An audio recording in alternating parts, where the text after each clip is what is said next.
This happened a few nights ago, and I still feel like I'm living in a sitcom that no one asked for.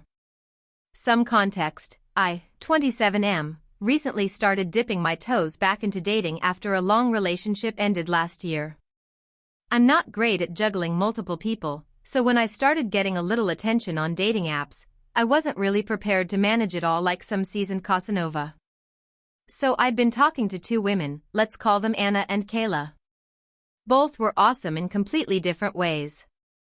Anna was nerdy, into board games and retro horror movies, while Kayla was more of an extroverted foodie who loved exploring restaurants and cooking. Because I'm an idiot, I scheduled dates with both of them on the same night. But not just same night. Same time. Anna was coming over for a homemade dinner. She said she liked guys who could cook, and I bragged that I had this killer creamy garlic chicken recipe that I totally did not steal from YouTube. The plan was, she comes over around 6, we cook together, eat, maybe watch a movie. Meanwhile, I had told Kayla I'd meet her at this new wine bar at 7, thinking that was tomorrow. Day of, everything's going smoothly. I clean my place, light a candle to hide the smell of single dude who hasn't vacuumed in a week, and even bought flowers to seem like I have my life together. Anna shows up, and it's instantly fun. She's laughing at my terrible jokes, we're playfully arguing over how much garlic is too much, and I'm thinking, damn, this is going well. I toss the chicken in the skillet and step away to help Anna pour wine when my phone buzzes. It's a message from Kayla. Hey. Just got here, let me know when you're close. Can't wait to finally meet in person, smiley face. I froze. The kind of freeze where your brain is just a dial-up modem screeching static. I replied, cool as a glacier, hey. On my way in 5, can't wait either. And then I did the only logical thing. I lied. I excused myself to the bathroom, pretended to get an emergency call from a coworker who needed me to handle a client crisis, and told Anna that I had to step out for maybe 20 minutes but she should totally make herself comfortable and keep cooking. I'd be right back. She offered to come with me. I panicked and insisted she stay. I bolted out the door, literally sprinted to my car like I was being chased, and drove to meet Kayla. I arrived flustered, sweaty, and somehow still smelling faintly of chicken. Kayla didn't seem to notice. We sat, had a glass of wine, started talking, but the guilt was gnawing at me harder than the stale breadsticks. About 20 minutes in, I feel my phone buzzing violently in my pocket. It's Anna. I ignore it. Then I get a text, your kitchen is on fire. I stare at the screen, confused. Then another text, like. Actual fire. I called 911. I'm outside. I leap out of my seat like I've been electrocuted. Kayla asks what's wrong, and I panic again. My cat exploded. No follow-up, just that. I run out. When I get home, 2 fire trucks are in front of my apartment complex. There's water everywhere. My kitchen window is open with smoke still drifting out. And there's Anna, standing barefoot on the curb, wrapped in a blanket one of my neighbors must have given her. She's holding the skillet like a murder weapon. Apparently, the oil got too hot, caught fire, and she panicked trying to move it off the stove. It splattered, caught the curtains, and triggered the smoke detector. She managed to smother the curtain but not before the fire spread to a stack of paper towels and the edge of a wooden cutting board. She called 911 and ran out. Firefighters managed to stop it from spreading further, but my kitchen now looks like a greasy war zone. Anna looks up and sees me. You left me alone to cook, during an emergency, and now I'm the one dealing with your kitchen fire? I opened my mouth to say something, anything, but all that came out was, I thought you said you liked cooking. She just stared. The firefighter next to her turned to me and said, you're lucky she called when she did. Another few minutes and you'd be looking for a new place. I wanted to sink into the pavement. Anna left without saying another word. Kayla, who had texted me asking if my cat was okay, also never responded again when I told her it was a misunderstanding. Now I'm single, banned from using open flames in my apartment for at least a month, and my landlord hates me. My friends will never let me live this down. Every group chat nickname I have has been changed to something involving arson or Gordon Ramsay. And worst of all, I didn't even get to eat the garlic chicken. If you enjoyed the video, don't forget to leave a like and subscribe to the channel. It helps the content grow and motivates me to create even more great videos. Turn on notifications so you don't miss any new uploads. By the way, I'm curious, when do you usually watch my videos? While working, studying, or just relaxing at home? Let me know in the comments, I'd love to hear from you. Thank you for your support. This happened about 2 weeks ago, and I've only now crawled out of the shame hole deep enough to tell the story. So for some background, I, 29M, work in a mid-sized marketing firm with a pretty close-knit team. I'm talking group lunches, birthday cakes in the office kitchen, and casual Fridays where we sometimes break out board games if we finish work early. It's a solid place to work, and I genuinely like everyone there. Important detail, I've also been dating my now ex, Emma, for just over 3 years. And let's just say it hadn't been great for a while. Emma and I had hit that point where everything felt like a chore. Conversations turned into arguments, and honestly, it felt more like a roommate situation than a relationship. The spark was gone. I'd been thinking of ending things for a couple months but kept putting it off, mostly out of guilt. She's not a bad person, and part of me felt like maybe I just wasn't trying hard enough. But deep down, I knew it was over. Anyway, I'd finally decided that enough was enough. I was going to break up with her that Saturday. But I also have this deeply ingrained fear of confrontation and screwing up what I want to say in serious conversations. So, like a complete idiot, I decided to practice the breakup speech. My idea was to record myself going through the whole thing. That way, I could see how I sounded, tweak the wording, and avoid saying something idiotic like "it's not you, it's me" or "I need to find myself." I mean, I didn't want to make it worse than it had to be. So I pulled out my phone, propped it up on my desk at home, and started recording. It's a 5-minute monologue where I say things like, "Emma, I care about you, but we're not working anymore. I've felt like this for a long time, and I've been scared to say it. I don't want to lead you on or keep pretending. I think we need to go our separate ways." I practiced different tones, calm and serious, emotional and teary-eyed, even one where I looked off into the distance like I was in a low-budget indie film. I was trying to be compassionate, but let's be real, it was cringe. Now, here's where the screw-up happened. My team uses Slack to communicate, and we have a channel called #MondayMotivation where we share little things to start the week. Quotes, goofy memes, or sometimes just videos of us talking about goals for the week. That Monday, I'd recorded a short video pep talk to send to the channel. It was about how I wanted to tackle a big client pitch and stay focused all week. Short, simple, whatever.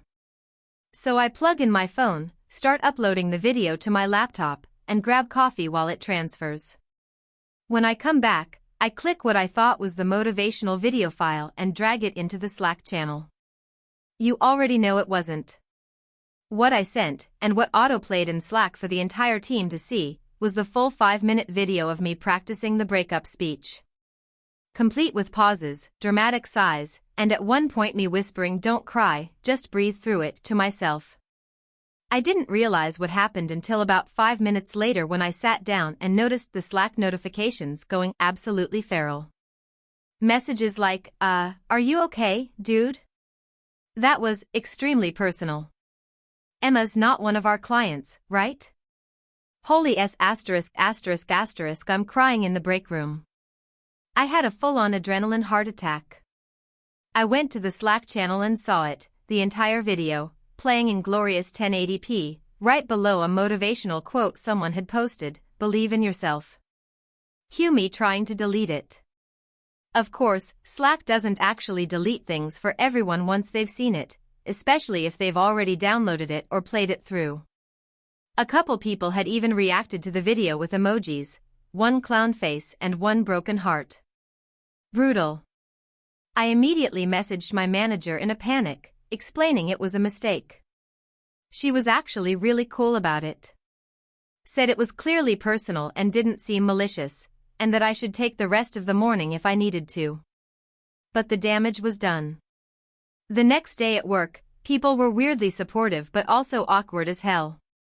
A few teammates pulled me aside to say how brave I was for being so emotionally open.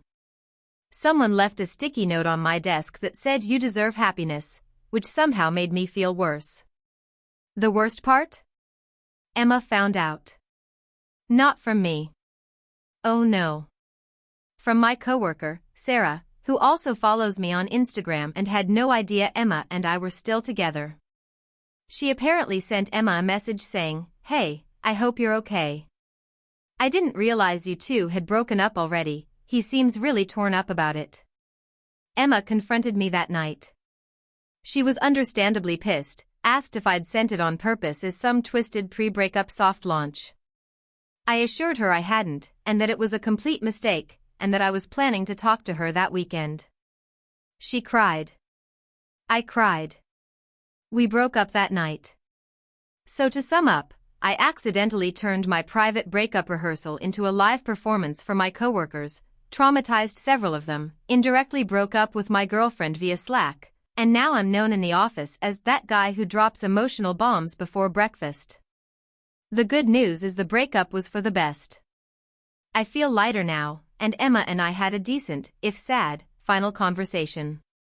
But holy hell, I have never wanted to launch myself into the sun more than when I saw that video autoplaying next to a gif of a raccoon giving a thumbs up. Moral of the story? Don't record breakup speeches.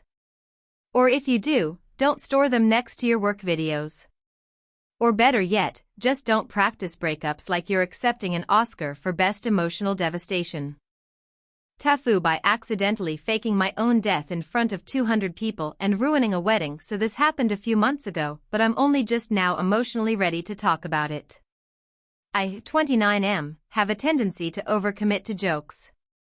Harmless stuff, usually.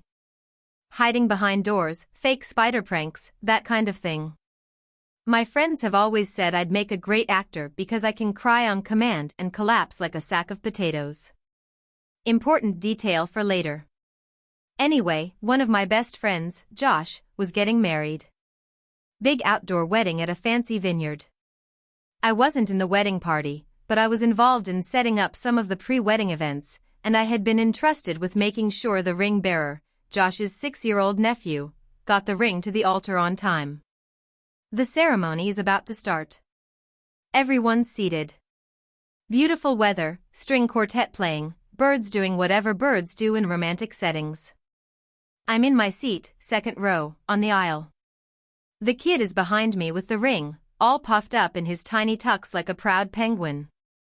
The officiant gives the nod, and the kid starts walking. And that's when it happened. A bee. Not just any bee. A fat, aggressive, possibly coked-up bee zooms right into my neck like it's trying to tunnel to my spine. I flail, very manly, very dignified flailing, and in doing so, I trip on the edge of the aisle runner. Now, remember when I said I can collapse like a sack of potatoes? That instinct kicked in, hard. I was mid-stumble, and my brain must have thought, theatrical fall, activate. I went down like I'd been sniped from the bell tower. But here's where it gets worse. I didn't just fall. I clutched my chest and made this horrible gurgling noise. No idea why. I think my subconscious went, "You've already committed, let's go full Shakespearean tragedy." I laid there. Not moving. Face down on the grass. People start gasping. Someone screams. The music stops. A woman starts crying. A man shouts, he's having a heart attack. I hear footsteps and feel someone roll me over. It's the groom. Josh. His face is white. He's yelling my name.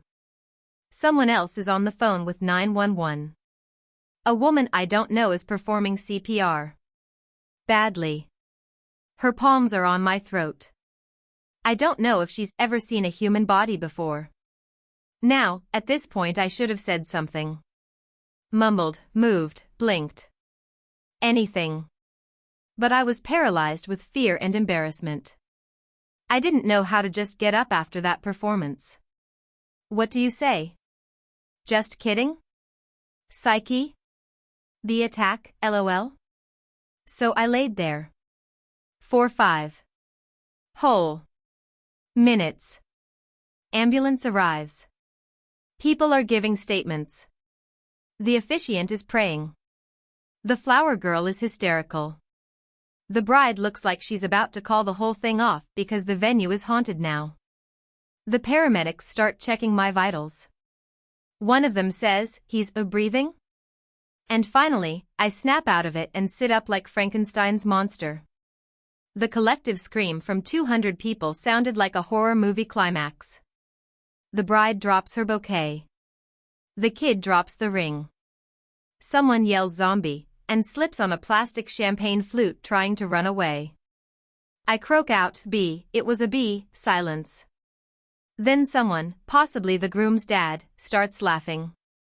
Just one guy, then another. But it's not the kind of laughter that says good one. It's the unhinged, "I've just seen a man rise from the dead and I may never sleep again" kind of laugh. The bride? Not laughing. They postponed the wedding for 90 minutes. I was sent to sit in a parked car with a Gatorade and strict instructions not to do anything until the ceremony was over. I watched it through the windshield like a grounded ghost. Afterwards, Josh forgave me. Kind of.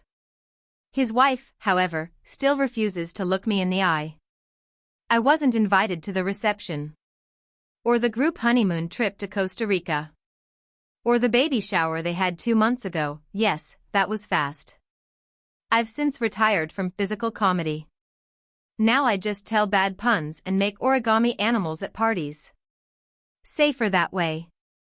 Also, I now have a deep, primal fear of bees. And weddings. Especially both at the same time. TIFU by taking a coworker's diet soda and triggering a full-blown HR investigation. So this happened about a month ago, but the consequences are still echoing through the office like the world's most awkward fart in an elevator. I work in a mid-sized tech company.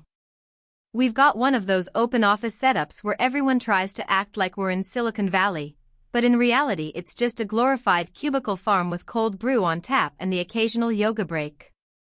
I've been there for almost 3 years, and while I wouldn't call it my dream job, it pays well and nobody breathes down my neck. The people are mostly chill, except for one guy. Let's call him Brent. Brent is, how do I say this? The human embodiment of a TED Talk that nobody asked for. He's that dude who's always talking about microdosing productivity and once did a 48-hour water fast and wouldn't shut up about it for a month. He's also massively into this new thing he calls cognitive ketosis, which, near as I can tell, just means he eats nothing but meat and drinks something called raw cola that he brews himself. Now, the kitchen at our office is stocked with the usual stuff: LaCroix, instant coffee, a billion kinds of milk alternatives, but people also bring their own stuff and label it. There's a shared fridge and some very loose rules about stealing, i.e., don't. I'd never taken anyone's stuff before, but on this particular day, I was running on 3 hours of sleep. My brain felt like microwaved gravel, and I'd forgotten my energy drink at home. Enter Brent's weird little mason jar of brown liquid, sitting on the top shelf like a gift from the gods. It had a simple white label that just said diet soda, do not touch. I stared at it for a solid minute. Diet soda? I thought. That's weirdly normal for Brent.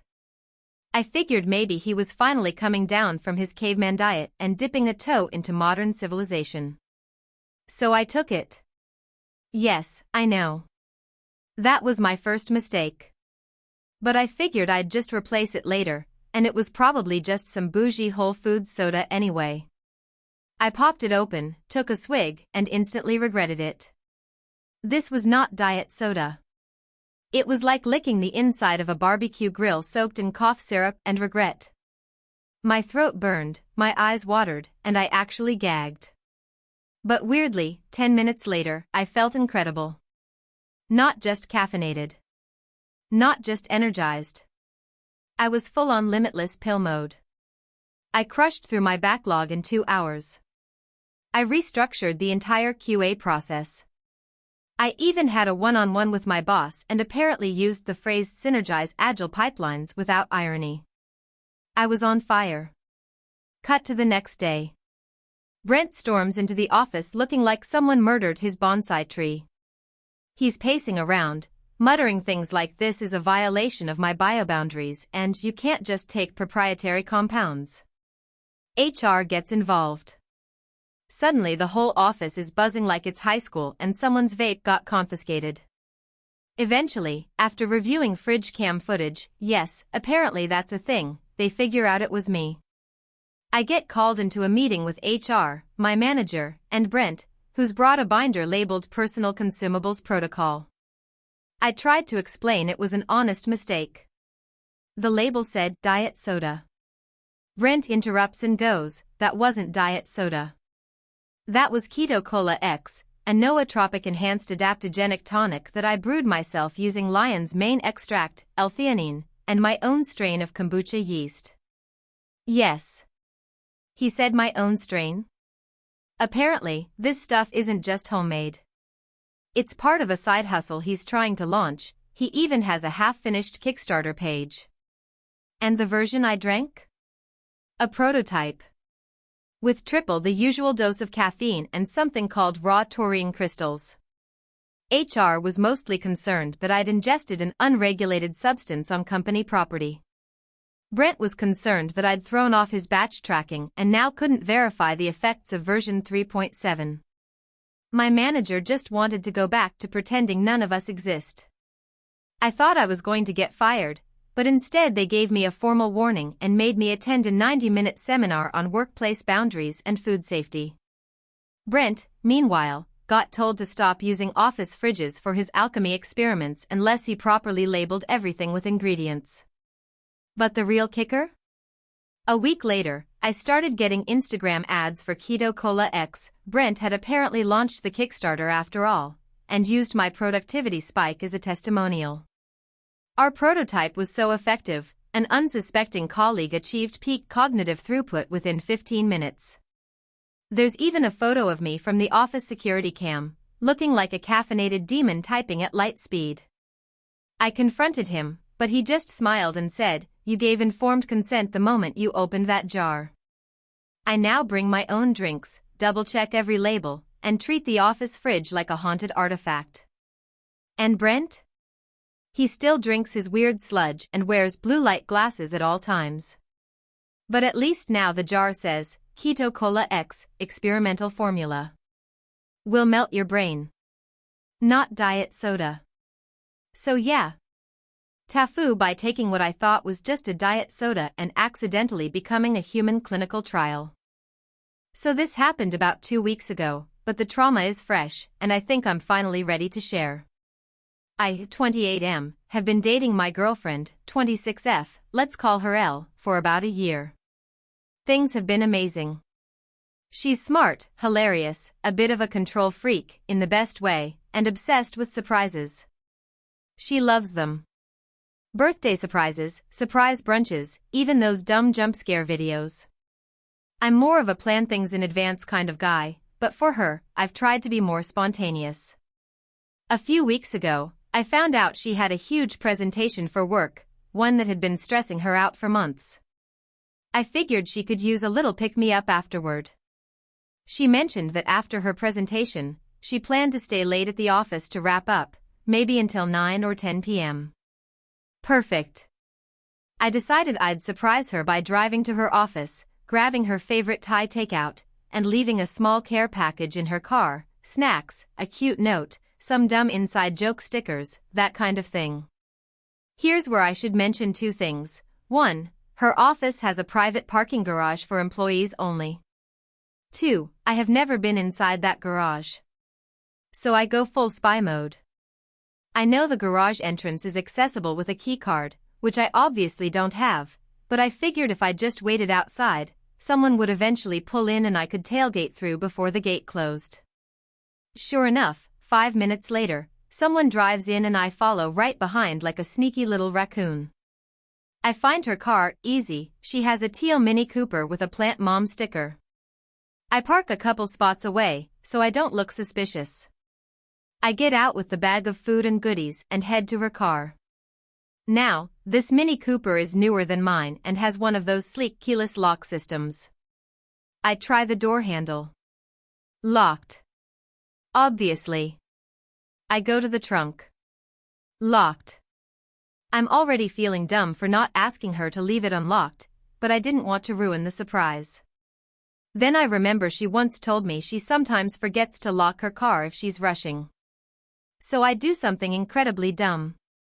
I open the passenger door of the car next to hers, thinking maybe I can stash the stuff there temporarily and text her to grab it after work. That car is unlocked. Jackpot? No. Mistake. Big mistake.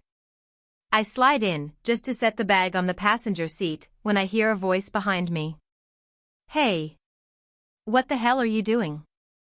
I look up and see a man in a security uniform standing next to the open door, looking very not amused. I immediately blurt, "It's not what it looks like," which, let's be honest, is what every guilty person says in a sitcom before getting tackled. He asks me to step out of the car. I do. He's already calling for backup on his radio.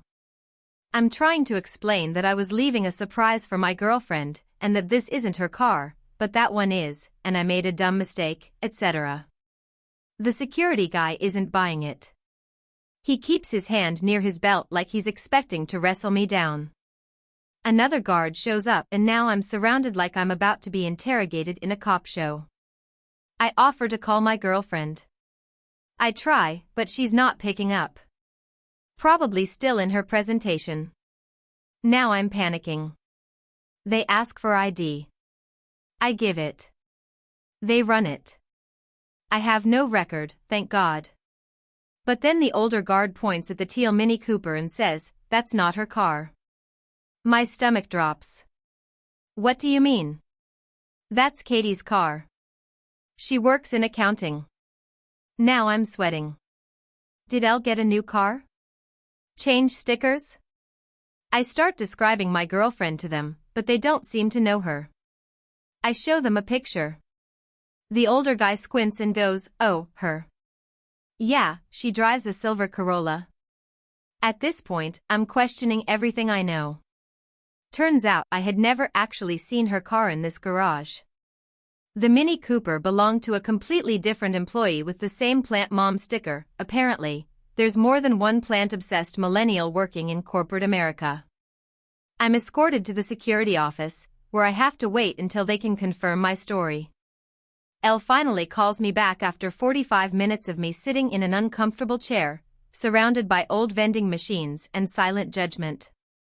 I explain everything in one breathless, panic-ridden rant. She thinks I'm joking at first. Then she realizes I'm very much not. She speaks to security, vouches for me, and eventually, they let me go with a very stern warning. They don't press charges, but I'm now banned from entering the garage ever again, even as a passenger. It's like I've been put on some corporate no-fly list. Elle thought it was hilarious. She laughed until she cried. She even said it was the sweetest thing anyone's ever done for her, despite the fact I almost got booked for attempted grand theft auto. She now refers to me as the surprise bandit, and I will never, ever live it down. To add insult to injury, the food got cold during the interrogation. And I never did find out who Katie from accounting is, but I owe her an apology for almost stashing pad thai in her passenger seat. Moral of the story: don't try to be mysterious and romantic. Just send a sweet text like a normal person. TIFU by forgetting I was on speakerphone during a meeting with my boss. So, I'm a guy who's usually pretty good about keeping things professional at work, but like most people, I sometimes get caught up in my own world. This one particular incident, though, was a reminder that I need to keep my personal life completely separate from my work life, especially when technology is involved. It all started about 2 weeks ago. It was a regular Monday morning, and I was gearing up for the weekly team meeting. Our team was spread out across several locations, so we always had these conference calls to keep everyone in the loop.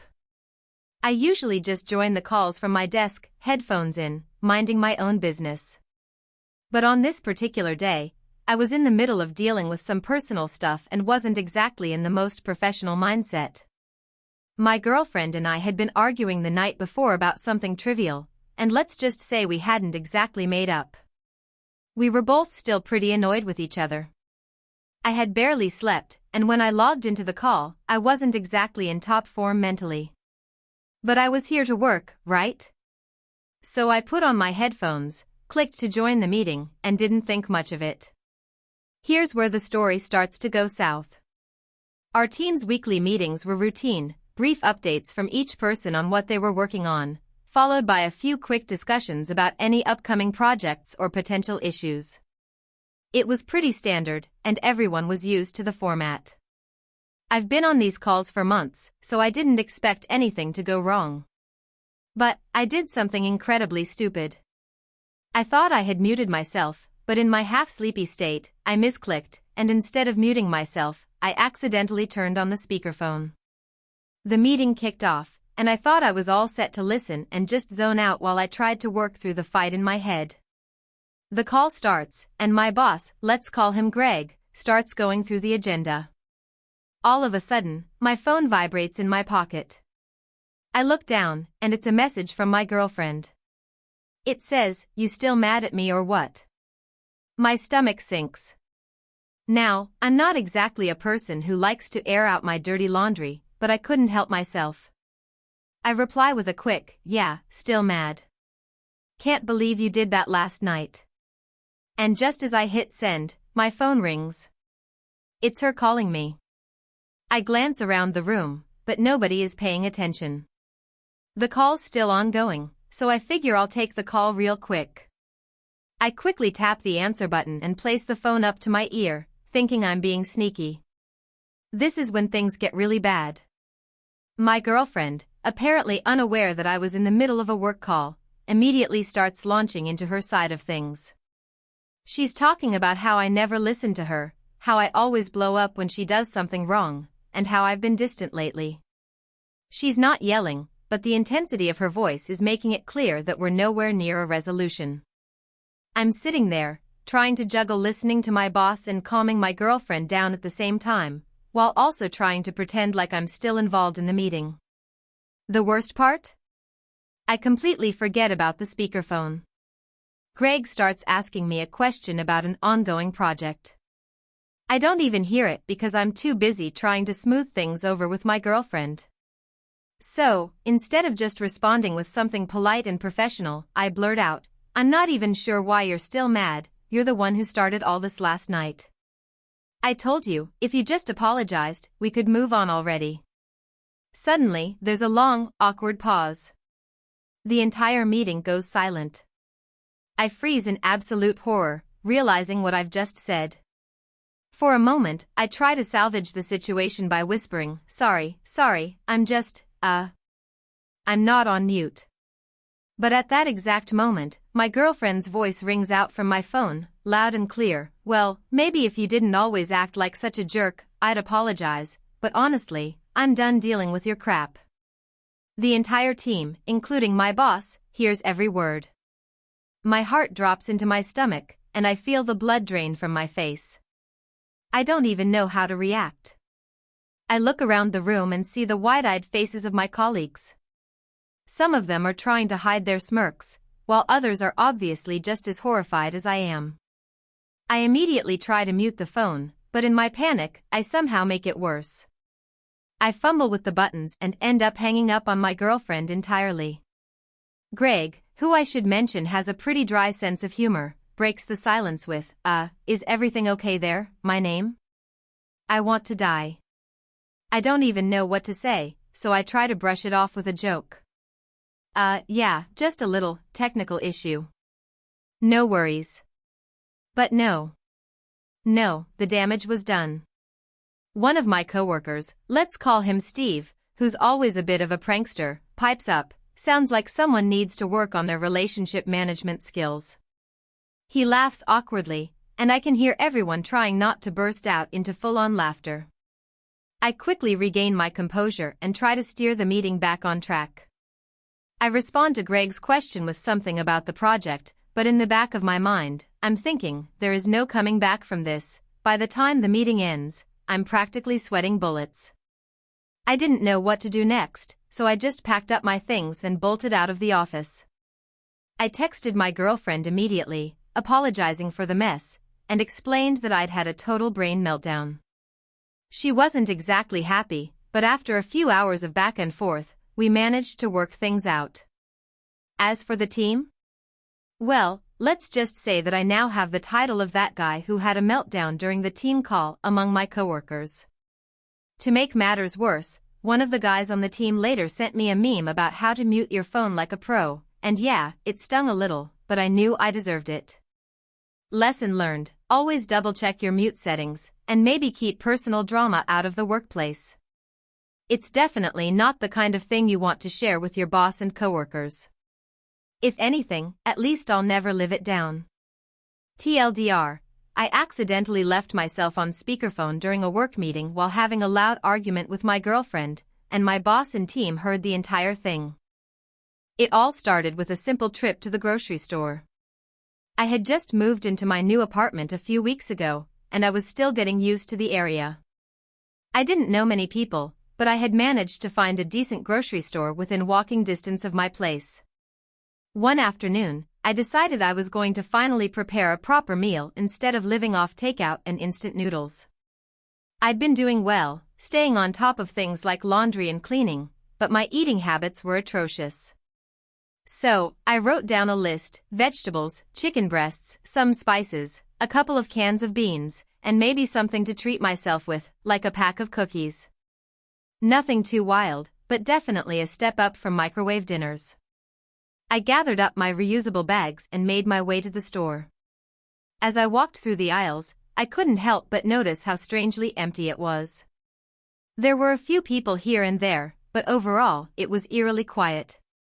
I didn't think too much of it at the time. I mean, it was a Wednesday afternoon, so maybe everyone else was at work or doing something else. I picked up my items, trying to focus on getting everything I needed. The chicken breasts were on sale, which I was pumped about, and I found a nice variety of vegetables that I figured I could cook into some kind of stir-fry or something. When I made it to the canned goods aisle, I grabbed the beans and a couple of other things, just as I was getting into my groove. That's when I heard a voice from behind me. "Excuse me, do you need help with anything?" I turned around to see an older man, probably in his mid-50s, standing there with a slightly disheveled look.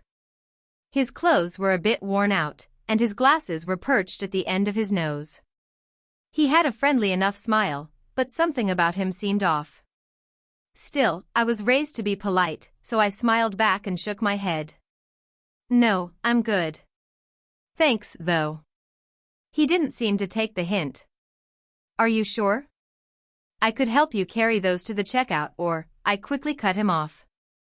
"No, thank you. I've got it." I took a step back and awkwardly half-turned to grab the cans I was looking for. At this point, I figured he'd leave me alone. But instead, he didn't move, and I felt him hover a little too close for comfort. I gave him another quick glance. There was a strange glint in his eyes, like he was studying me. It was making me uncomfortable, but I didn't want to be rude. So, I tried to ignore him and just finished picking up the last can. "Hey," he said again, this time a little more forcefully, "I have something for you." I froze. The way he said it sent a chill down my spine. I felt the hairs on the back of my neck stand up. This was the kind of situation I had seen in crime documentaries, the kind of scenario where you never trust someone who insists on giving you something for free. Before I could even respond, he pulled something from his pocket and thrust it toward me. "It's a coupon for discounts on groceries." I blinked. It was a little piece of paper, and while I wasn't exactly desperate for discounts, I figured it might be harmless enough. But still, the whole interaction felt weird. "No, thanks. I'm good," I said, taking a step back and now fully aware of the space I wanted to maintain between us. He seemed unfazed by my rejection, but instead of pushing further, he just slid the coupon back into his pocket with a disappointed sigh. Well, if you change your mind, I'll be at the self-checkout. I've got a few other coupons you might be interested in. I gave a polite smile, hoping that would signal the end of our exchange. But as I made my way toward the checkout lanes, I noticed he wasn't leaving. He was following me. Not right behind me, but enough to stay within my line of sight. He didn't make any effort to hide it, either. A wave of anxiety hit me, and I quickened my pace, heading toward the self-checkout section where I could just scan and pay for my items as fast as possible. But just before I reached the machines, I heard his voice again. This time, it was low, almost a whisper. You know, I've seen you around here before. My blood ran cold. I hadn't been coming to this store for that long, and I couldn't remember ever seeing this man before. But somehow, the idea that he was watching me made my skin crawl. I glanced around, hoping to see a store employee or someone who could intervene, but the aisle was empty, and the checkout area was oddly quiet, with only a few other customers around. Trying to remain calm, I turned to face him. I don't know what you mean. I've never seen you before.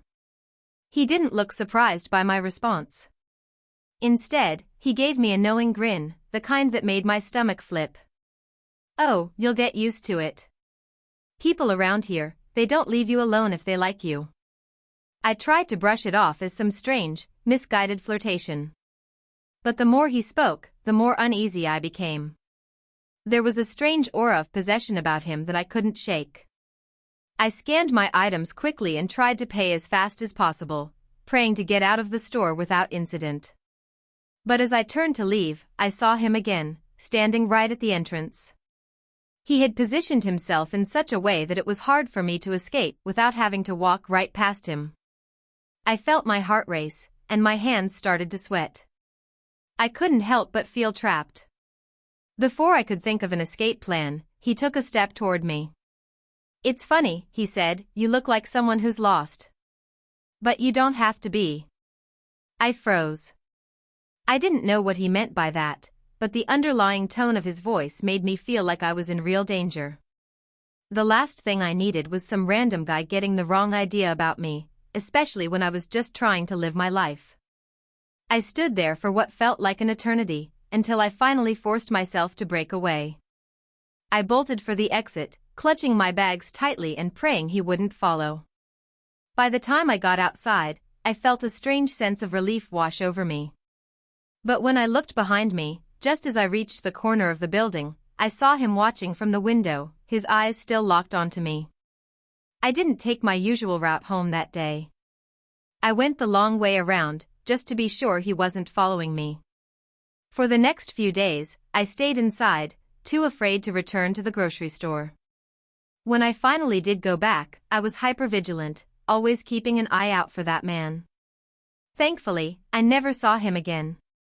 But that experience stayed with me, a constant reminder of how easily a routine errand could take a turn for the worse when you least expect it. I've since found a different grocery store that I feel more comfortable with. But every time I go to the store, I can't shake the feeling that I'm being watched, and I always double-check my surroundings before I make my way out. If there's anything I learned from this, it's to trust my gut.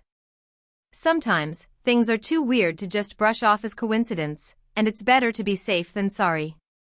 So, yeah, I fucked up by ignoring my instincts and letting that guy stick around for far too long. But at least I'm safe, and hopefully, I'll never see him again. TIFU by accidentally getting my friend fired from her dream job. So, this happened a few days ago, and it's been eating me up inside. I honestly don't even know where to begin, but I guess I'll just start at the beginning. You might think this is a simple mistake, but in hindsight, it's one of those things that could only happen to me. For some context, I'm a 29-year-old woman, and I've been friends with Anna, a 27-year-old woman, for over 6 years. We met in college and have stayed close since. Anna is one of those people who's always been a bit quirky, for lack of a better word. She has a bit of an awkward charm, but she's also incredibly intelligent and super dedicated to whatever she does. She's been working towards getting into this prestigious job at a well-known tech company for the last few years. It's been her dream job for as long as I've known her, and she was finally selected after a grueling interview process that lasted months. So, when Anna finally got the offer, she was ecstatic. I was happy for her, obviously, but also a little nervous.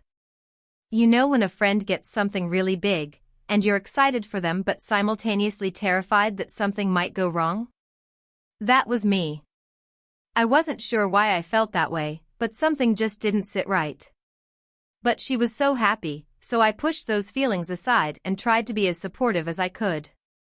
About a week after she started, Anna asked if I could come over to her new apartment and help her with unpacking. She'd been working crazy hours, and it was becoming a little overwhelming. I agreed, of course. When I arrived, she seemed a bit off, but it was nothing too major. I mean, moving into a new place and starting a new job would do that to anyone, right? We started chatting, and she mentioned that things were going well at work. She'd met a lot of great people, her team was supportive, and she felt like she was finally where she belonged. I was genuinely happy for her, but there was this weird tension in the air. I didn't think much of it, though, because Anna had always been someone who would underplay her success, so I assumed she was just being humble. Fast forward a couple of days, and Anna invited me out to lunch to celebrate her one-week anniversary at the job. During lunch, she told me something that made my stomach drop. Apparently, someone at work had noticed how incredibly hard she was working, and they'd suggested she take on more responsibilities. She seemed nervous but also kind of excited. This is where I really screwed up. We were chatting about how great everything was going when I made a really careless comment. I jokingly said, "Wow, you're already climbing the ladder, huh? Just don't be that person who takes on too much too quickly and ends up burning out. You don't want to be that annoying overachiever. We all know what happens to those people." Anna's face froze for a second, but she laughed it off. I didn't think much of it at the time. I figured it was just a throwaway comment, something said in jest. But I had no idea that she'd take it seriously. A couple of days after that, I heard from another friend that Anna had been let go from her job. I was shocked. Anna getting fired? That didn't make sense at all. Anna had been a model employee, she had been at her job for barely a week. So, I immediately texted her, trying to figure out what happened. When she finally called me back, she sounded completely defeated. "I don't know what happened," she said. "Everything was going fine, and then they just let me go. I don't understand. They said they had concerns about my workload and how I was managing my responsibilities. I thought I was doing everything right." I knew immediately what had happened. It hit me like a ton of bricks. I remembered that comment I'd made about overachievers. It was one of those comments that I thought would be harmless, but it stuck with her. Anna had interpreted it as criticism, and she started second-guessing herself. She thought she was being too ambitious and maybe even annoying to her coworkers. She had even decided to slow down a bit and take a step back from some of her responsibilities. In hindsight, I can see how she'd take my offhand comment to heart. I didn't realize it at the time, but by telling her not to be an overachiever and suggesting she shouldn't take on too much, I unintentionally planted a seed of self-doubt in her. She started to question whether she was pushing herself too hard or if she was stepping on anyone's toes.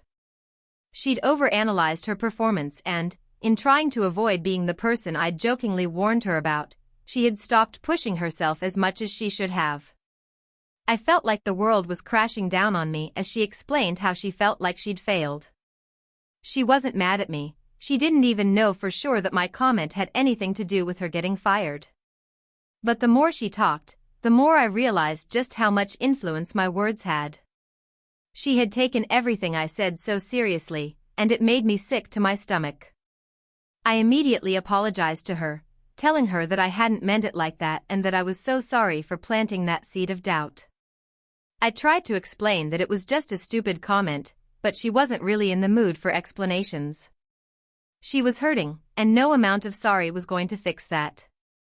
A few days later, Anna ended up calling me again. She said she was going to try to get another job, but she also sounded a bit resigned to the fact that it wasn't going to be easy. The whole situation felt like a punch in the gut. I felt like I had ruined her chance at something she'd worked so hard for. Since then, I've been doing my best to support her and make it up to her. But no matter what I do, I can't shake the feeling that I'm responsible for ruining her dream job. I can't stop thinking about how one small, thoughtless comment spiraled into her being let go. If I hadn't said anything at all, maybe she wouldn't have second-guessed herself. Maybe she would still be thriving at her job. So, yeah. I'm an idiot. I should have kept my mouth shut, and now I have to live with the consequences of my own careless words. All I can do now is hope that Anna eventually finds another opportunity, and that she doesn't remember me as the person who ruined her chance at happiness. TLDR, I jokingly told my friend not to be an overachiever at her dream job, and she took it seriously, which led her to second-guess herself and eventually get fired. Now I feel responsible for ruining her chance at her dream career. Hey, friends! If you enjoy this content, don't forget to like the video and share your thoughts in the comments. We really want to know what you like and what can be improved. What do you think of the video? Are there any topics you'd like to see in future videos? Your feedback really helps us get better. Thanks for being with us. TIFU by accidentally ruining my best friend's wedding with a single text message. It all started about 6 months ago when my best friend, Kelly, announced that she was getting married. Now, Kelly and I have been close since we were kids, and she had always dreamed of a big, perfect wedding.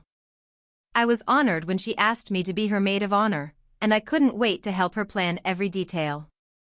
We spent months picking out venues, dresses, colors, flowers, everything was going to be perfect.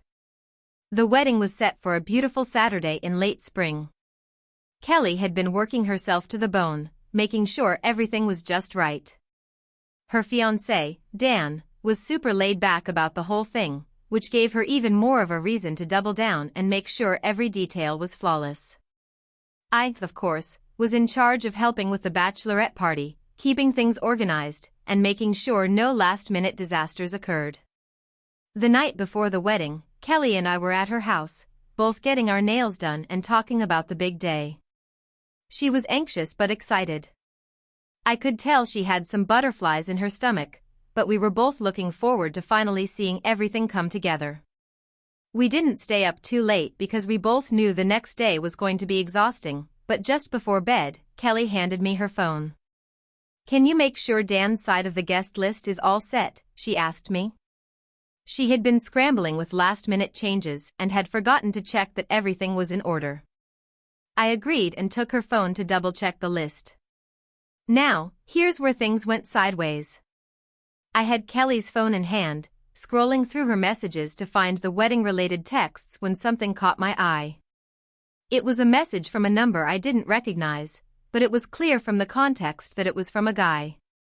He was asking Kelly about the wedding schedule and had mentioned something about her wedding dress. The text was flirty, and the tone was all wrong. I didn't think too much of it at first, thinking maybe it was just someone she had met while planning or a random acquaintance. But then, curiosity got the best of me. I decided to reply to the message, just to make sure Kelly wasn't being bothered by someone inappropriate. I mean, she was engaged, right? She didn't need some guy texting her about her wedding dress. So, I opened the message and typed out a response. "Hey, this is Kelly's best friend, and I think you've got the wrong number. She's getting married tomorrow, so maybe you should keep things professional." I didn't think much of it, hit send, and went back to what I was doing. About 10 minutes later, my phone buzzed. It was a reply to my text. But it wasn't from the unknown number. It was from Kelly. Why did you text that guy?" I froze. "What guy?" I quickly opened the conversation again to check if I had sent the message to the wrong person. But it was the same conversation I had been reading before, only now I realized that I had accidentally responded to the wrong person. The guy I had been texting was not some random acquaintance or wedding planner. He was, in fact, Kelly's ex-boyfriend. The one guy she had dated on and off for years, the guy she had broken up with because he was emotionally manipulative and not a great fit for her. She had recently mentioned that she had some unresolved feelings about him, which made me even more anxious. I immediately texted back, "Oh my God, I'm so sorry. I thought you were someone else. I didn't mean to message you at all." But the damage had already been done.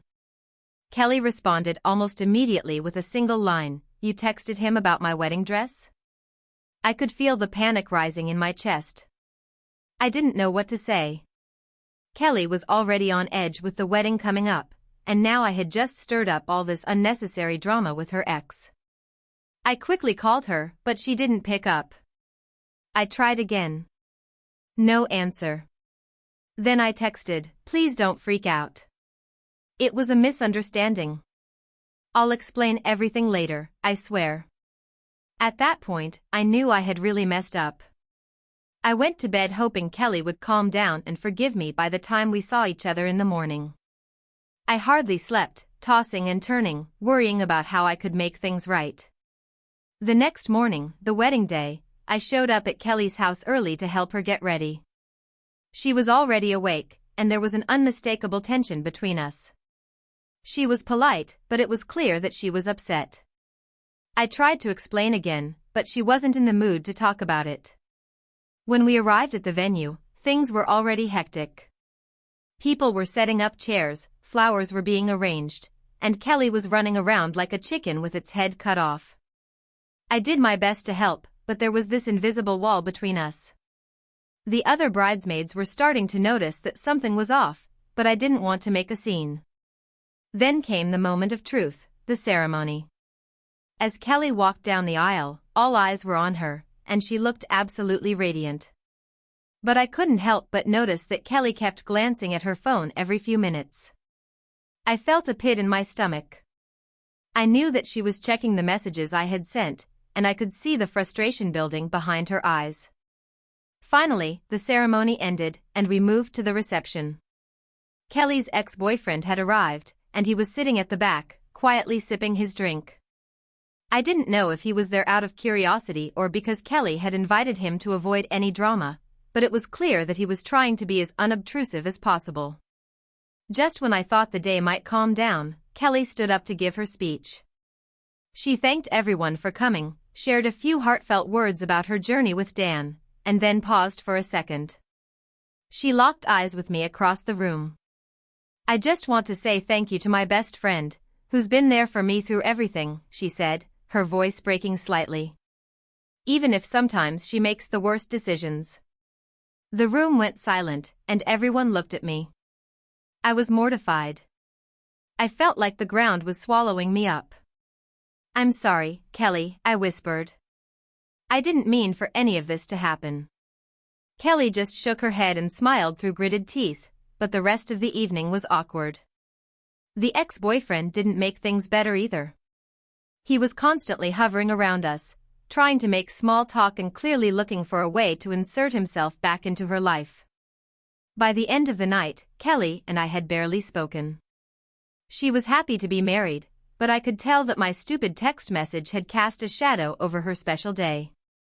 I spent the next few days apologizing over and over, but Kelly remained distant.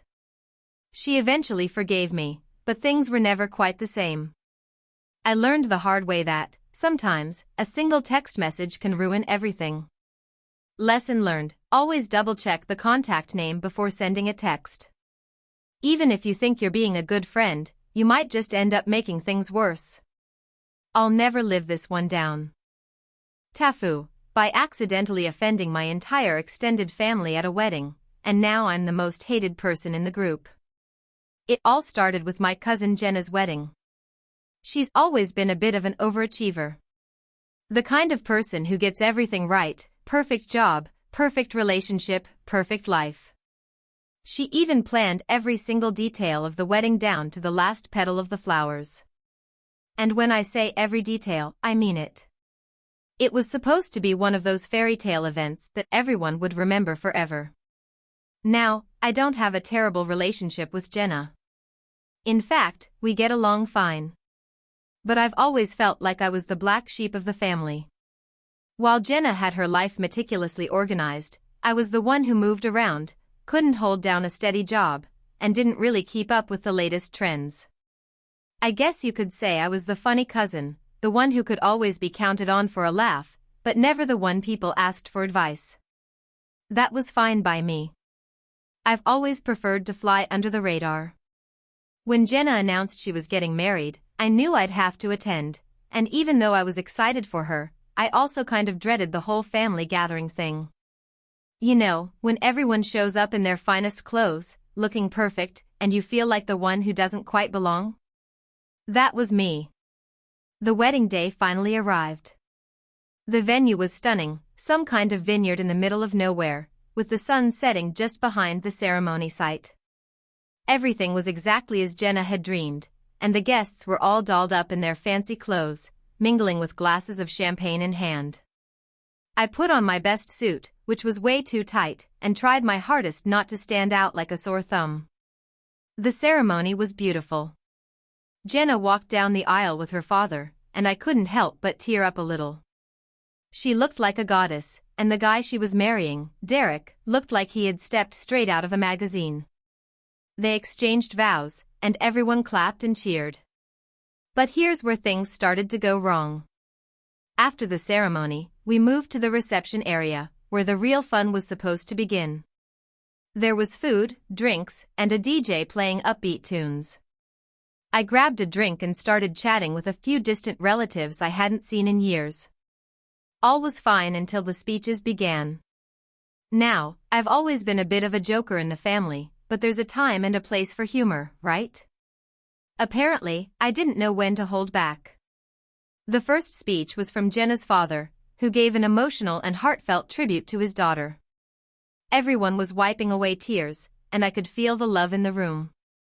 Then came Jenna's mother, who talked about how proud she was of her daughter and how happy she was that Derek was joining the family. It was all very sweet. And then it was my turn. I wasn't supposed to give a speech. I wasn't even part of the official lineup. But after a few drinks and feeling the pressure to say something, I stood up.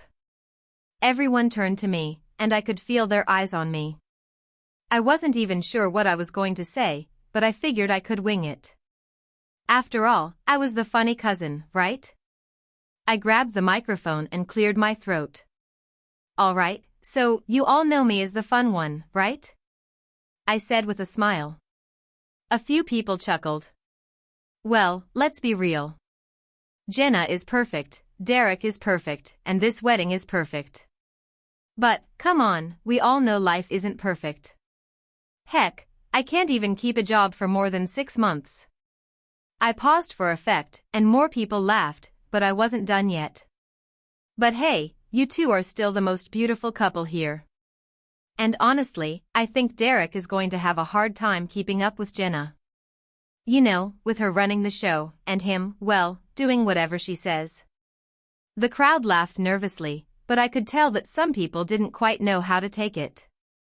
Jenna was smiling, but I saw her eyes darting around, and I could feel the tension in the room starting to rise. It was the classic half-laugh, half-nervous kind of reaction. I should have stopped there. But, in my infinite wisdom, I decided to keep going. Honestly, though, I said, taking another sip of my drink, I've been to a lot of weddings, and usually the groom looks terrified. But Derek here? He looks like he's already planning how to survive a lifetime of saying yes, dear. There were some awkward laughs and a few gasps. I noticed that Jenna's mom looked like she was about to pass out, and my aunt from my dad's side gave me a look that could have melted steel. I could see the horror on their faces, but I thought maybe it was just me being paranoid. I mean, it was supposed to be a light-hearted joke, right? Then Jenna, who was sitting at the head table, stood up. Her face was a mix of shock and embarrassment. Okay, that's enough, she said, her voice a little strained. Thank you, but I think we should move on. I froze. The crowd fell silent, and it hit me, I had completely misread the room. People were uncomfortable. Some were whispering to each other, clearly offended by my comments. I tried to salvage the moment, but it was too late. The damage had been done. I awkwardly sat back down, trying to make myself as invisible as possible, but it didn't work. The rest of the evening was a blur of tense conversations and forced smiles. Every time I tried to join a conversation, I was either ignored or given the cold shoulder. Even Derek, the groom, avoided eye contact with me the rest of the night. The worst part? The next day, when I woke up, I had a series of texts and messages from family members. Some were passive-aggressive, others outright angry. My aunt, who has a reputation for being the nice one, told me that I had embarrassed the whole family and that my sense of humor was inappropriate for such an important occasion. Jenna texted me too, and let's just say her message wasn't kind. She told me that while she appreciated my attempt at humor, I had crossed a line, and that she wished I had respected her wedding day. She said it was hard for her to enjoy the rest of the evening because she felt like everyone was talking about me instead of her. To make matters worse, my mom, who I thought would have my back, told me I needed to own up to my mistakes and apologize to the family. She said my behavior had ruined the night for everyone and that I needed to fix it before things got worse. Now, I'm sitting here, completely mortified, and realizing I've just made myself the most hated person in the family. I've always been the fun one, but I guess I took it too far this time. And now I'm left trying to figure out how to repair the relationships I've strained. So yeah, that's my TIFU. I made a joke at my cousin's wedding that landed about as well as a lead balloon. And now, I'm the one everyone talks about, but not in a good way. A couple of months ago, I made a huge mistake that has haunted me ever since. It started with what I thought was a simple, harmless idea, fixing a leaking faucet in the kitchen. I had always been the do-it-yourself type of person, and after watching a few YouTube tutorials, I was confident I could handle the problem without having to call a plumber. Spoiler, I was wrong. Very wrong. So, I set aside the afternoon to take care of it. My plan was simple: turn off the water, remove the faucet, replace the washer, and be done in an hour. I thought it would be an easy win for me, a small victory that would make me feel like a true handyman. Little did I know, this simple task would set off a chain of events that would spiral out of control. I started by turning off the water supply to the kitchen sink. There were two valves under the sink, one for hot water and one for cold. I confidently twisted the knobs and felt the satisfying click when they turned off. I then grabbed the tools I needed, a wrench, pliers, and a bucket. Everything seemed to be going according to plan, but there was one thing I didn't account for: the possibility that the faucet could be more complicated than I thought. I unscrewed the faucet handle and then, with a bit of force, removed the nut holding the faucet to the sink. At this point, I noticed a faint smell of mildew coming from under the sink. I thought it was just old plumbing and ignored it, but that would come back to bite me later. I pulled out the faucet, and that's when things started to get weird. As I removed it, a burst of water shot out from the pipes, drenching my shirt and splashing all over the kitchen floor. I froze. The water didn't stop. I panicked and immediately tried to turn the water valves back on. The problem? I had already removed the faucet, and I hadn't properly resealed the pipes yet. The water kept spraying, and I was left standing there in complete shock. It was like a scene from a comedy movie, but there was nothing funny about it. My kitchen was flooding. In my panic, I grabbed the first thing I could find, a towel, and tried to shove it into the opening where the faucet had been. This only made things worse, as the towel got soaked in seconds and started to slip out of the pipe. I grabbed a second towel and tried again, but I wasn't stopping the flow of water. The next few moments felt like a blur of frantic scrambling, all while my kitchen slowly transformed into an indoor pool. I finally decided to abandon the towel strategy and tried to find the shut-off valves for the entire house. The problem was that I had no idea where they were. I ran to the basement, my socks squelching with water, and started searching through piles of old boxes. I found the main valve but couldn't figure out how to turn it off. I twisted it this way and that, but nothing worked. The water was still running, and now my kitchen was submerged. At this point, I had two options. One, I could keep trying to fix it myself, which was obviously failing spectacularly, or two, I could call a professional plumber, which I was too embarrassed to do. I had already made a mess, and admitting defeat felt like it would be the ultimate blow to my pride. But after about 20 minutes of pure chaos, I swallowed my pride and called the plumber. The plumber showed up about 30 minutes later, looking completely unfazed by the situation. He immediately walked to the basement, turned the valve off in 2 seconds flat, and started working on fixing the faucet. In the meantime, I was left standing there, covered in water, towels strewn about, and a kitchen that looked like a small disaster zone. It was then that I realized how bad this situation really was. While the plumber was working, I decided to assess the damage. The water had leaked into the living room, soaking part of the carpet and even some of the furniture. I tried to move a few things to dry ground, but it was clear that this was going to be a huge cleanup job. The plumber told me that I had essentially caused a mini flood in my own home, and that it was going to take some time to fix everything. Not only was I out the cost of the plumbing repair, but I was also going to need professional water damage restoration. By the time the plumber finished fixing the faucet, I was beyond embarrassed. He gave me a sympathetic smile and told me that everyone makes mistakes, but I could tell he was secretly laughing at my failed DIY attempt. I thanked him profusely, paid him, and watched him leave, hoping that I could somehow erase the memory of the last few hours. But it wasn't over yet. The water damage restoration crew showed up the next morning.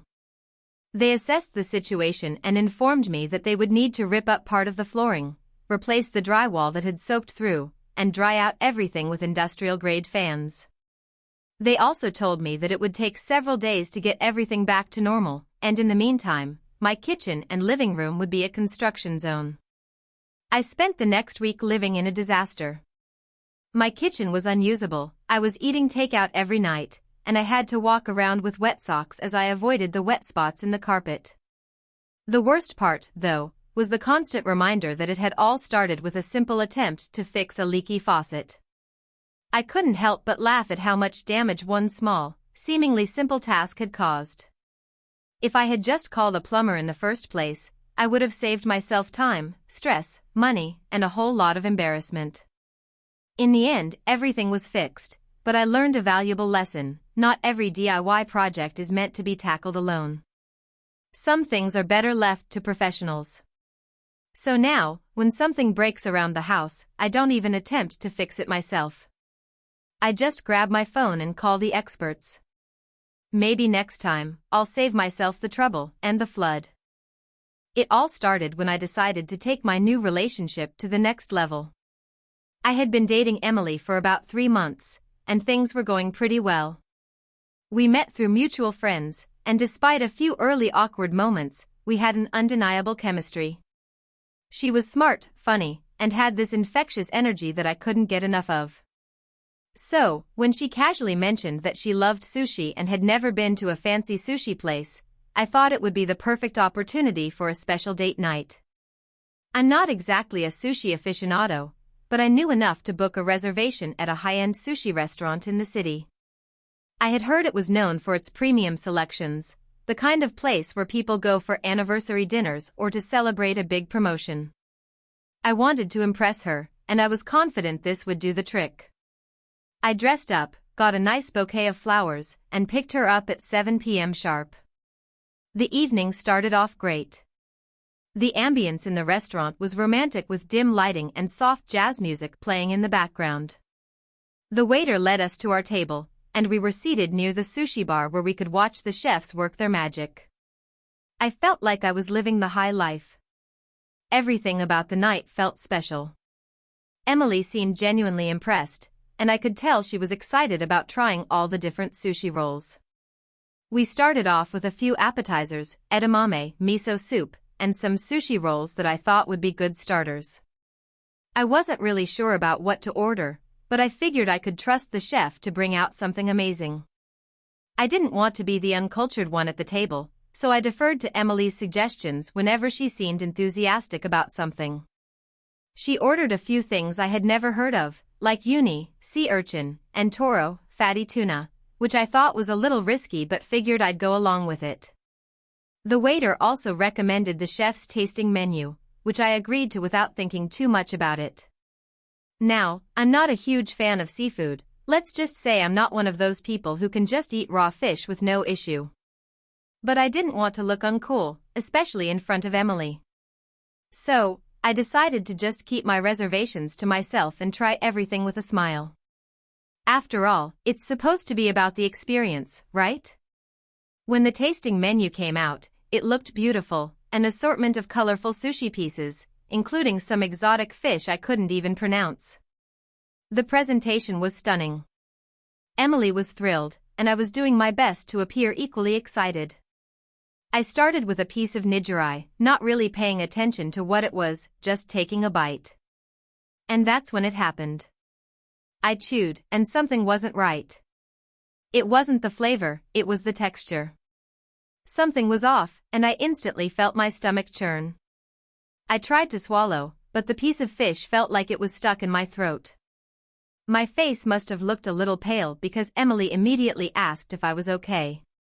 I'm fine, I said, trying to smile, but I could already feel the nausea creeping in. I took another bite of sushi, hoping that maybe I was just overthinking it. But no, that only made things worse. My throat felt tight, and I could feel the cold sweat forming on the back of my neck. I wasn't sure what was happening, but I knew it wasn't good. I excused myself to go to the bathroom, hoping I could just breathe it off. As soon as I stood up, my legs felt wobbly. I was lightheaded, and my stomach was doing flips. By the time I made it to the bathroom, I could barely stand.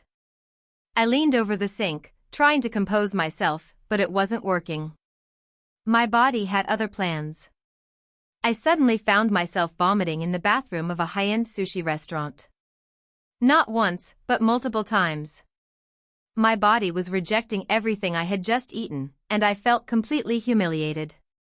I had to sit down on the floor for a few minutes, my forehead pressed against the cool tiles, hoping I could pull myself together. I was in the bathroom for what felt like forever, trying to collect myself, but the nausea just wouldn't go away. Finally, I managed to stand up, but I felt weak. I splashed some water on my face and tried to straighten my shirt, thinking I could at least make it back to the table without making a scene. But as I opened the door to leave the bathroom, I noticed a group of people standing outside, clearly waiting to use the bathroom. And one of them was the chef, yes, the sushi chef himself. I don't know why, but I panicked. I stumbled back into the bathroom, feeling like I was about to collapse. It was one of those moments where everything just felt too much, and I didn't know what to do. I knew I couldn't go back to the table smelling like puke, but I couldn't stay in the bathroom all night either. I must have been in there for another 5 minutes before I heard Emily's voice calling my name from the other side of the door. "Are you okay?" she asked, her tone full of concern.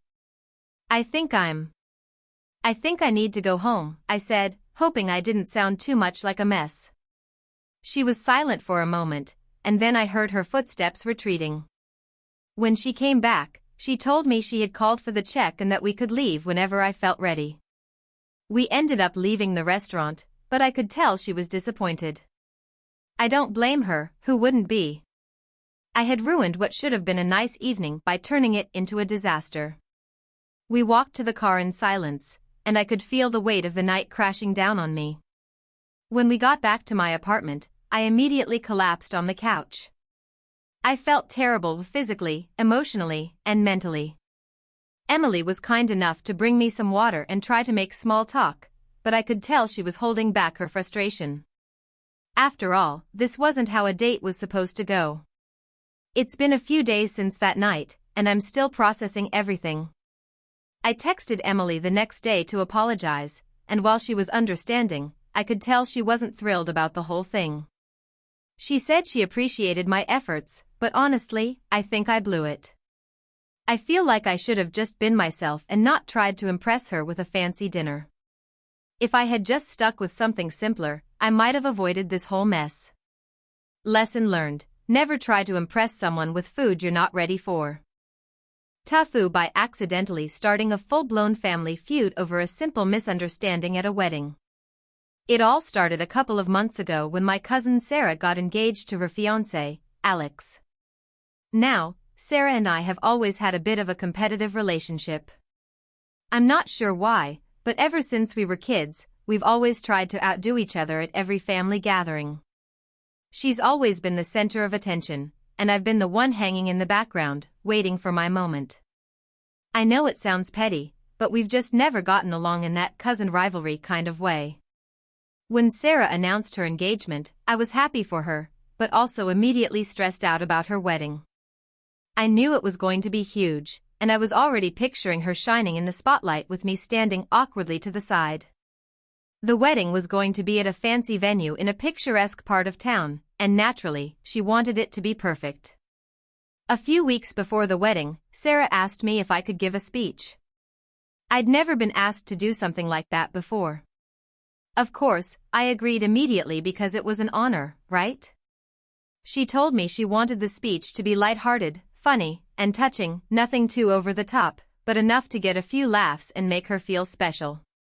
I felt a lot of pressure, but I thought to myself, I can handle this. I spent the next few days brainstorming. I wanted my speech to be memorable, not just for Sarah, but for everyone else too. I've always been known for my humor, so I figured I'd play to that strength. I started writing jokes, funny stories about Sarah growing up, and anecdotes from our childhood that would hopefully show how close we were. I even asked a few family members for suggestions, wanting to make sure I didn't miss anything important.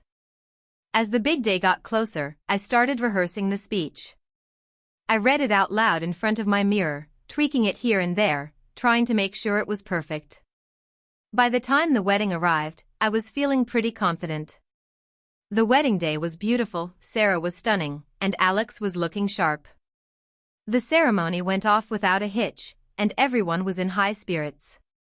But the moment came, as it always does at weddings, when it was time for the speeches. I was called up, my heart pounding in my chest, and I stood at the microphone, facing a sea of people I didn't know all that well. But it was fine. I could handle this. I took a deep breath and launched into my speech. The first few jokes went over well, the crowd laughed, and I felt myself relaxing. Then, I started sharing the more personal stories.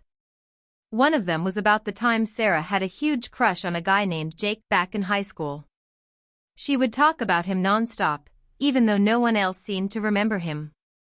I, being the supportive cousin, would always listen and offer advice. The punchline of the story was that Sarah's crush was entirely one-sided. Jake had no idea who she was, and it turned out he was dating someone else the whole time. The story ended with a light-hearted jab about how it was just like Sarah to fall for someone who didn't even know she existed. I was met with a few awkward chuckles, but then something unexpected happened. Sarah's mother, my Aunt Linda, looked absolutely horrified. Her face went pale, and I could see her whispering something to my mom. My cousin's new husband, Alex, also seemed uncomfortable, and I could feel the mood shift in the room. I plowed ahead, thinking it was just a minor misstep, trying to salvage the speech by moving on to another funny anecdote. But the awkwardness didn't go away. I started to notice that a few people in the crowd were exchanging uncomfortable glances. And then, after the speech, everything started to unravel. As I returned to my seat, Aunt Linda came up to me and asked me to meet her outside. I had no idea what was going on, but I followed her out of the ballroom. That's when she absolutely exploded on me. "How dare you tell that story?" she yelled, clearly furious. "That was private, and you humiliated Sarah in front of everyone. You made her look ridiculous." I was taken aback. "What do you mean?" "It was a funny story." Everyone seemed to be laughing. "That's not the point." Aunt Linda shot back. "You don't understand. Sarah had a really hard time with that crush. It was one of the worst periods of her life, and you just made it public for everyone to hear. You humiliated her. I was stunned. I thought I was just telling a funny, harmless anecdote. I never knew it was something Sarah had struggled with. I tried to apologize, but Aunt Linda was having none of it. She stormed off, muttering under her breath about how I had ruined the wedding. Things didn't get any better when I went back inside. My cousin Sarah wasn't speaking to me. Alex was giving me cold, judgmental glares, and the other guests seemed to be avoiding eye contact. It felt like I had just committed a cardinal sin, but I had no idea what I had done wrong. As the night wore on, the tension continued to rise. At one point, my mom pulled me aside and told me that I needed to apologize to Sarah. Apparently, Aunt Linda had been crying, and Sarah was really hurt. I felt like I was in some sort of nightmare. This was not how I envisioned my big speech going down. By the time the wedding was over, I was feeling like an outcast. Sarah didn't want to speak to me, and I had no idea how to fix things. I ended up texting her a heartfelt apology, but I didn't hear back. It wasn't until a week later that she finally reached out, and even then, it was just a brief message saying that she appreciated the apology but still felt betrayed. That was the start of the family fallout. Aunt Linda stopped speaking to me, and several family members took her side. Aunts, uncles, cousins, everyone seemed to be on the same page that I had crossed the line. I tried to explain my side, but no one was really listening. My relationship with Sarah was never the same, and every family gathering became a reminder of that moment. It wasn't just the fallout with Sarah and Aunt Linda that bothered me, it was the way the rest of the family reacted. I had unintentionally caused a rift between so many people, and for what? A poorly timed joke? I felt terrible. My relationship with Sarah, which had always been strained, now seemed irreparable. So, yeah. I messed up. I thought I was being funny, trying to make Sarah's wedding memorable, but instead, I ended up causing a family feud that I'm not sure will ever heal. All because I didn't know that a simple, innocent story from our past would strike such a nerve. To this day, I'm still trying to figure out how to mend the relationships I broke. I'm not sure if I ever will. Lesson learned, sometimes, it's better to just stay quiet and let others have their spotlight, especially when it comes to family. So this happened a few weeks ago, and I've only now recovered enough emotionally to share it without curling into a ball of shame and disappearing from this plane of existence. Let me preface by saying that I have anxiety. Big, juicy, all-consuming anxiety. The type that makes you overanalyze every social interaction you've ever had since kindergarten and convince yourself that your waiter hates you because you asked for extra ketchup. Anyway, I've been seeing this therapist, let's call her Dr. Lynn, for about 6 months. She's great. Very professional, warm, good with metaphors. You know, the kind of person who says things like, let's unpack that, and you don't even roll your eyes because she genuinely makes you feel like maybe your brain is a suitcase full of tangled wires and old trauma receipts. But recently, our sessions had started feeling a little robotic. She was doing this new thing where she'd sort of nod through the whole session, barely reacting, like she was running on autopilot. I kept wondering if I was boring her. Was I not depressed enough? Was I not giving Emmy-worthy emotional breakdowns anymore? Cue me spiraling, of course.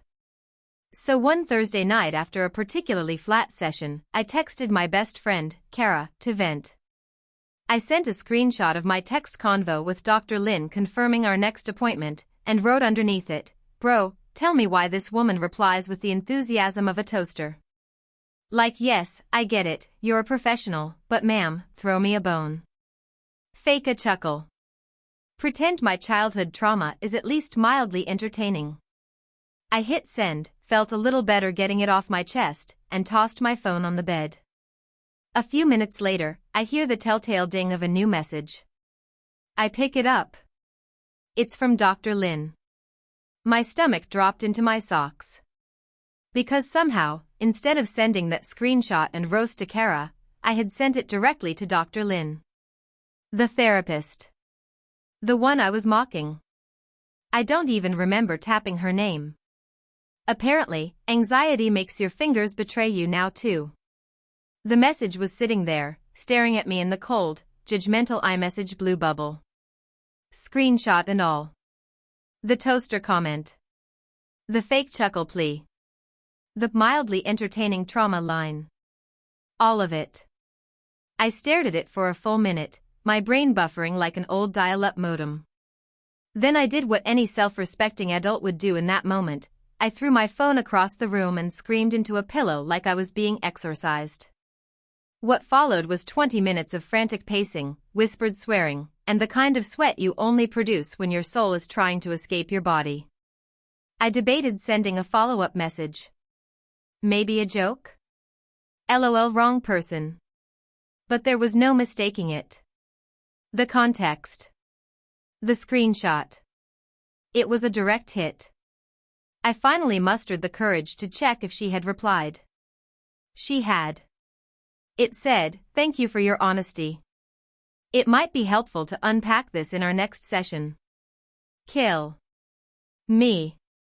Fast forward to the following Tuesday, I walk into her office like a condemned man on death row. My palms are sweaty. Knees weak. Arms spaghetti. She greets me like nothing happened, asks me how I'm doing, and I seriously consider jumping out the window to avoid facing the music. But I sit down. And to her credit, she dives in gently. We talk about the message. About how I've been feeling unseen, unheard, like I'm just venting into a void. She admits she had been feeling a bit burnt out lately and didn't realize it was affecting her presence in our sessions. She thanked me, thanked me, for indirectly bringing it to light. I, of course, apologized profusely, stammering like a kid caught sneaking out after curfew. She reassured me that therapy is a two-way street, and sometimes clients give feedback in unexpected, mortifying ways. We actually had one of our best sessions ever that day. It was raw, honest, and yeah, a little funny once the horror had simmered down. But still. I now live with the eternal knowledge that I accidentally sent my therapist a screenshot of our conversation while roasting her professionalism and demanding performative chuckles. I think about it every time I text someone. I triple-check names now. I have nightmares of Dr. Lynn's face frozen in mild disapproval, framed by iMessage. But the real kicker? I told Kara the whole story later that day. Her response? Bro. That's the most emotionally intelligent cell phone I've ever seen. Proud of you. So yeah. Therapy's going great. TIFU by accidentally destroying my girlfriend's PhD thesis during an impromptu romantic evening. This happened last weekend and I still wake up in cold sweats thinking about it. I, 32M, have been dating my girlfriend Lily, 30F, for almost 3 years now. She's brilliant, like, next-level smart. She's a PhD candidate in microbiology and has been working on her dissertation for almost 2 years. The thing is massive, close to 300 pages of mind-melting science with graphs, citations, and footnotes that look like they were written in ancient Greek to my dumbass marketing brain. For the last few months, Lily has been extremely stressed and basically chained to her laptop, working on her final draft. The defense was scheduled in 2 weeks, and she was in the final editing stage. Naturally, I wanted to do something sweet to lift her spirits. So, I planned a cute date night at home. I cooked her favorite food, got some good wine, lit some candles, the works. She seemed really touched and actually looked relaxed for the first time in weeks. After dinner, I suggested we go upstairs to relax a little more, and for once, she didn't have to say no because of lab deadlines. We had a great time. And that's when I got the brilliant idea. We were lying in bed, and she made an offhand comment about how she hadn't saved her thesis to the cloud because her Google Drive was full and she hadn't gotten around to clearing space or paying for more. It was all on her laptop and a single USB drive that she always had plugged in, which I had never noticed before. I jokingly said something like, "You should let me back it up for you, I'll guard it with my life." She laughed and said, "Sure," and then rolled over to go to sleep.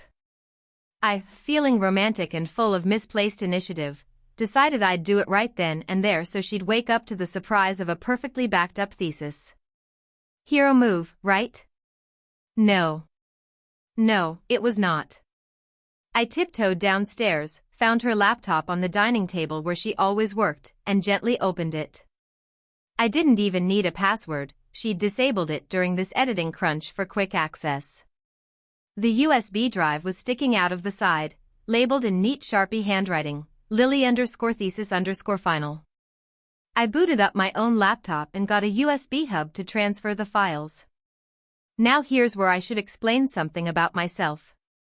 I like to keep my drives organized. Maybe it's my job in digital marketing or maybe I'm just neurotic, but I have a system of naming folders and color-coding things. I also use a script that automatically syncs newly plugged-in USB drives with my projects_backup folder, overwriting any existing files with the same name. It's dumb, I know, but I made it myself and I love it. So I plugged Lily's USB into my laptop. My system saw a folder called final_thesis_2025 and thought, oh, an old backup with the same name, and without warning, it overwrote her entire thesis folder with the contents of an old client proposal I'd done for some tech startup back in January. Like 14 megabytes of pitch decks, PDFs, and some brand guideline images. Gone. But I didn't realize it at first. The sync took a second, and I just thought, cool, all backed up. I even wrote a dumb little note and taped it to her laptop. Now it lives forever in the cloud. Love you. The next morning, she came down, still groggy, and opened her laptop to resume editing. I was making coffee in the kitchen and heard the softest "what the hell" I've ever heard in my life. "Hey babe," she called. "Where's my thesis?" I walked over, smiling, ready to take credit for my heroic boyfriend moment. Then I saw the folder she had opened. Instead of rows of Word docs and image files of her lab results, there were pitch decks with names like Q1_strategy_pivot and client_tectonics_presentation.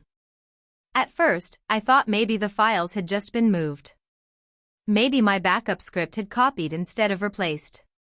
But when I clicked into the USB drive and checked her laptop, nothing. It was all gone. Every single file. I froze. Lily looked at me. I looked at her. She said, "What did you do?" My brain broke. I just stammered, I thought I was backing it up. She didn't scream. She didn't cry. She just stood up and walked out of the apartment. No jacket, no shoes. Just walked. I stood in the kitchen holding a coffee mug like a background extra in a disaster movie.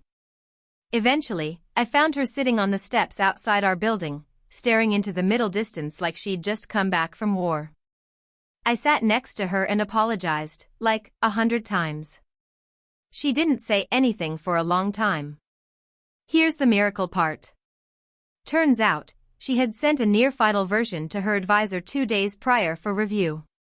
It was missing some edits and a few updated graphs, but it was 95% of the way there. Her advisor resent it to her later that day. So, she didn't lose everything. But she lost about 20 hours of work, some really refined arguments, and a ton of formatting she had painstakingly done. We're still together, but things were weird for a few days. I offered to pay for cloud storage for the rest of her life. I also deleted my autosync script and swore off ever touching her stuff again. Moral of the story, don't try to be a hero. Don't touch someone's USB drive at 2 a.m. Don't trust your homebrew software to help when it was built for a completely different purpose. And most importantly, never, ever overwrite a microbiologist's thesis with a marketing deck for a company called Tectonics. She defended her thesis this week. She passed. And during her celebration dinner, her toast started with, "To recovery, and to very, very patient boyfriends." So, I, 29M, have been dating my girlfriend Emily, 28F, for about 11 months. Things are going well. She's smart, funny, incredibly kind, and somehow finds my nervous rambling endearing instead of terrifying. She recently suggested I meet her parents, and since her dad is a retired fire chief and notoriously hard to impress, I figured I'd try to make a good impression. I'm not what you'd call handy, but I can cook. At least I thought I could. I offered to make my famous homemade chili. It's a slightly spicy, slow-cooked beast of a dish that's always been a hit with my friends, particularly at game nights where everyone is just drunk enough not to care if they can't feel their tongues. Emily told me her dad loved spicy food and was basically a chili connoisseur, so I thought, perfect. Nailed it already. Except I hadn't. Not even close. I decided to upgrade my chili to show effort. I bought smoked brisket instead of ground beef. Fresh habaneros. Ghost pepper flakes. A few new seasonings I couldn't pronounce but sounded fancy.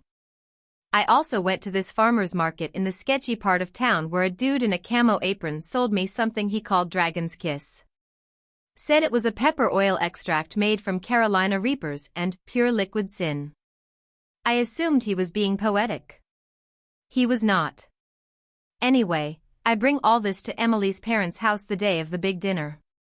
Her mom is lovely and offers to help, but I'm on a mission.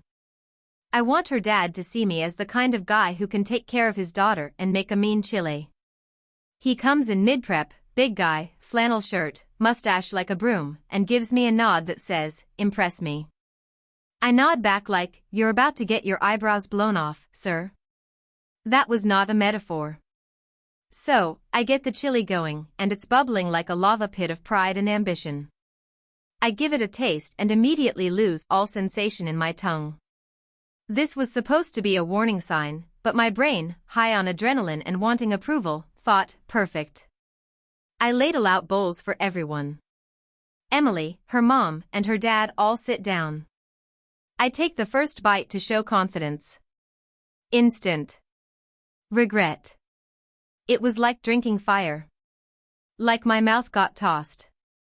Like a devil tongue kissed my esophagus. My eyes watered instantly. I start sweating from my shins, my nose starts running like a faucet. Emily coughs. Her mom lets out a soft "oh my," her dad? The man takes a bite, pauses, swallows, and looks me in the eye. "This," he says, voice gruff, "is the hottest chili I've ever had." Success, right? Wrong. So wrong. 10 minutes later, things go downhill. Her mom is fanning herself with a napkin and gulping milk. Emily is hiccuping uncontrollably. I'm starting to feel lightheaded, and I swear my stomach growled in Morse code begging for help. Then her dad stands up. Doesn't say a word. Just walks out the back door into the yard. I follow, worried. He's standing by the garden, breathing heavy, hands on knees. "You all right, sir?" I ask. He turns, looks at me, and mutters, "I think my colon is sweating." Then he leans over and throws up in a rose bush. Loudly. Aggressively. At the same time, Emily's mom starts coughing violently inside, so I rush in, and now I'm coughing because the capsaicin from the pepper oil is becoming airborne. The kitchen smells like war. Emily runs for the sink and starts rinsing her eyes because she rubbed them with chilly fingers. I reach for the milk and accidentally knock the whole gallon off the counter, where it explodes like a dairy grenade. Amidst all this, the smoke alarm goes off. Not because there's smoke, but because my chili fumes tripped the air quality sensor. Yeah, apparently they had one installed last year after some wildfire scares. It's tied into their smart home system, which in turn is tied into a local emergency alert app. You see where this is going. 20 minutes later, a fire truck shows up. Followed by a second one. Sirens, flashing lights, neighbors gathering. Her dad, recovering now but still red-eyed, is trying to explain to his former coworkers that no, the house isn't on fire, it's just that I poisoned everyone with food. One of the firefighters walks into the kitchen, sniffs, and starts coughing. He goes, "What the hell is that, Mace?" I try to explain, holding the bottle of Dragon's Kiss like it's evidence. He takes one look and says, "This stuff's illegal in some states, man." That's when I learned the pepper oil I used was technically legal for consumption, but mostly used in microscopic doses for things like military-grade hot sauce and pest deterrent. Like, heat bears away from your cabin levels of spicy. Long story short, dinner was cancelled. The fire department had to ventilate the house with fans. I got interviewed by a fire investigator who was very concerned that I had created a noxious environment with intent to serve. Emily's mom had to lie down with a wet towel on her face. Emily couldn't stop laughing after the chaos wore off, which was the only thing that saved me. Her dad eventually came around. Said, "You've got balls, kid. No common sense. But balls." Then he punched me in the shoulder so hard I nearly dropped the Tupperware container I was taking the rest of the chili home in. I dumped it out on the way home. And now I live in fear that one day I'll get a bill for a hazmat response. Thank you for watching until the end. If you enjoyed this video, don't forget to like and subscribe to the channel so you won't miss new videos. Also, leave a comment, I'd love to hear your thoughts. Your support and engagement mean a lot to me. See you in the next video.